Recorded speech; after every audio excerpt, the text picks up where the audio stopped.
Magandang umaga mga ka-happy hour. Narito ang mga balita para sa Desisyon 2025 News Update, 9 AM edition. Warrantless arrest para sa mga election offense tulad ng vote buying, pinapayagan ng batas. Inihayag ng Commission on Elections o COMELEC na maaari umanong arestuhin ng walang warrant ang mga masasangkot sa vote buying, at iba pang election offenses, alinsunod sa umiiral na batas. Ayon kay COMELEC Chairman George Erwin Garcia, malinaw umano na ang vote buying ay isang continuing crime, kaya't sakop ito ng warrantless arrest kung mahuhuli sa akto, lalo na mga law enforcement authorities na deputized ng komisyon. Dagdag pa ng poll body chief, dapat ipahuli rin umano ang mga nagpapanggap na mga tauhan ng COMELEC gaya ng nangyari sa Bustos, Bulacan noong Sabado ng gabi, matapos pasukin ng mga pekeng tauhan ng komisyon ng headquarters ng isa sa mga kandidato sa pagka-vice-alkalde roon. Samantala, PBBM sa Malacanang, imonitor ang resulta ng halalan.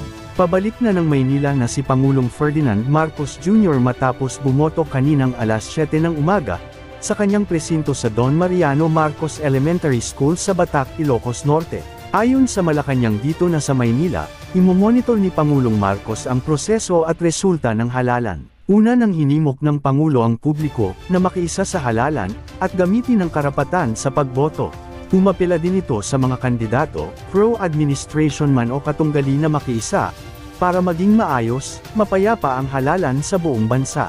Umuwi ng Ilocos Norte, si PBBM para bumoto ngayong araw sa Malacanang, manatili ang Pangulo para sa gagawing monitoring. Hinikayat din ng Pangulo ang mga nasa halos 70 million registered voters, na iboto ang mga kandidato na may kakayahan at malasakit.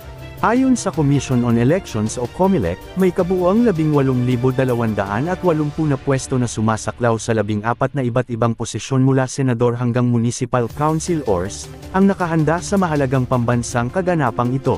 Ngayong araw idineklara ni Pangulong Marcos bilang special holiday, alinsunod sa inilabas na Proclamation No. 878, upang bigyang daan ang mamamayang Pilipino na magamit ng maayos ang kanilang karapatan sa pagboto. Mga ka-happy hour, manatiling nakatutok sa special coverage ng DZRH at MBC Media Group, para sa mga latest updates sa Desisyon 2025. At yan ang mga balita para sa Desisyon 2025 News Update, 9 AM edition. Abangan ang susunod na news update mamayang alas 10 ng umaga.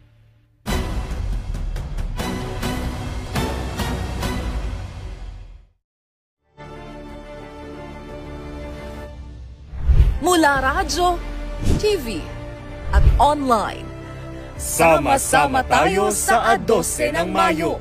Handang-handa na ang buong puwersa ng MBC Media Group para bantayan ang desisyon ng taong bayan ngayong halalan.